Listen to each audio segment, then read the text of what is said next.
नमस्कार आदाब, न्यू विदर्भ स्वदेशी न्यूजमध्ये आपले सर्वांचे स्वागत। बुलढाणा जिल्हा प्रतिनिधी सय्यद इरफान यांची रिपोर्ट। केंद्रीय अर्थसंकल्प 2026 सर्वसामान्यांच्या अपेक्षांना हरताळ।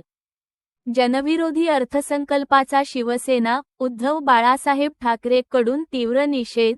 केंद्रीय अर्थमंत्री यांनी सादर केलेला केंद्रीय अर्थसंकल्प 2026 हा सर्वसामान्य जनता, शेतकरी, कामगार, युवक आणि मध्यमवर्गीय नागरिकांच्या अपेक्षांना पूर्णपणे हरताळ फासणारा असून तो केवळ मोजक्या उद्योगपती आणि कॉर्पोरेट घराण्यांच्या फायद्यासाठी तयार करण्यात आलेला अर्थसंकल्प आहे, असा घणाघाती आरोप शिवसेना, उद्धव बाळासाहेब ठाकरे पक्षाच्या प्रवक्त्या जयश्री शेळके यांनी केला आहे।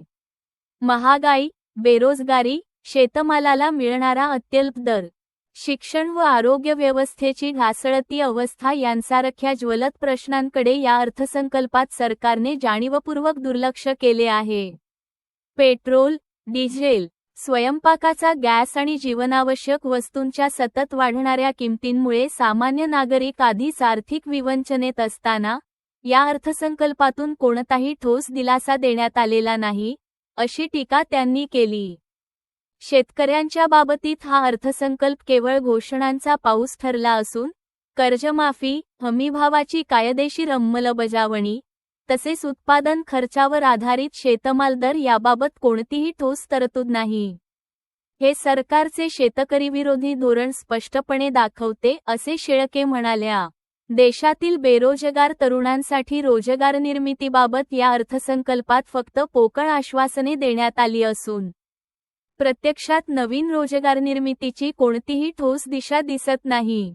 शिक्षण व आरोग्य क्षेत्राला पुरेसा निधी न देता सरकार खासगीकरणाला प्रोत्साहन देत असून त्यामुळे गरीब आणि मध्यमवर्गीय नागरिकांसाठी शिक्षण व उपचार अधिक महाग होणार आहेत, अशी भीती त्यांनी व्यक्त केली। हा अर्थसंकल्प म्हणजे कॉर्पोरेट विकास असा असून सामान्य जनतेच्या हिताशी त्याचा दूरपर्यंत संबंध नाही। त्यामुळे या जनविरोधी, शेतकरीविरोधी व युवकविरोधी अर्थसंकल्पाचा शिवसेना, उद्धव बाळासाहेब ठाकरे पक्षाच्या वतीने जाहीर निषेध करण्यात येत आहे, असेही जयश्री शेळके यांनी स्पष्ट केले।